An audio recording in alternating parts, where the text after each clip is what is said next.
So moving into our next section in 7.3, we're looking at the same kind of problems that we saw in 7.2 and that we introduced in 7.1, where we're looking for some kind of hypothesis test to perform on a mean mu, except in this case, we're assuming that we don't know quite as much about the population. In particular, we're assuming that we don't know about the population standard deviation sigma.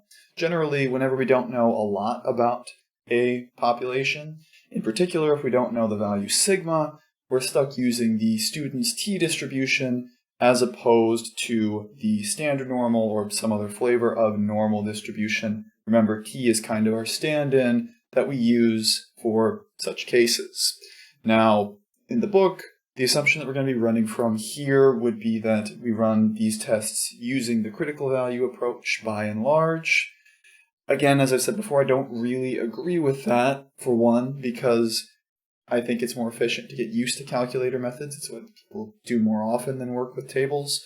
But beyond that, even if you don't want to use the p-value method, but you want to use a calculator to help you, it's kind of unavoidable here that you're going to have to use the inverse t function in the calculator, or some sort of inverse t computation, which can be kind of a problem for people, especially those that are using less advanced calculators. It's a whole ordeal to get that programmed in there, so you're kind of stuck using tables, but the tables with degrees of freedom can be a real problem for these, because of the sample size things, that's not always granular enough, and it's all just a headache that you really shouldn't have to deal with.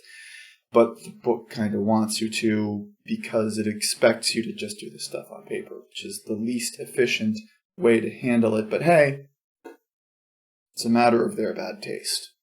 Anyway, as we're dealing with these problems, really the process is by and large the same, whether you're using critical values or p-values. The only big difference is that in terms of setup, you have to chase around a couple of other details because you want degrees of freedom to deal with the t-distribution instead of having that value sigma for standard normal.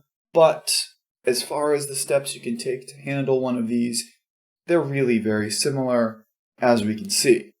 If you want to take the t-test, then what you'll do is start by verifying the conditions just like before. Then you state your hypotheses and identify the claim. These first two steps, like I said, exactly the same. And just as before, verifying those conditions generally is given. Then you're going to specify your level of significance. Again, usually that's given in the problems. Just pay close attention to where it talks about alpha or that level of significance or that type of percentage. And then from there, if you want to use the p-value method, you're going to find the test statistic, which here is going to be a t-score rather than a z-score, and the degrees of freedom associated to the problem. If instead, just for the sake of reference, you want to deal with this using a critical value approach, then at that point you'd start looking at things like your critical values and your rejection regions. But anyway, from there, you're going to have to find some sort of area, whether it's in terms of that critical value or the p-value. Remember, you're doubling p-values if you're taking a two-tailed test.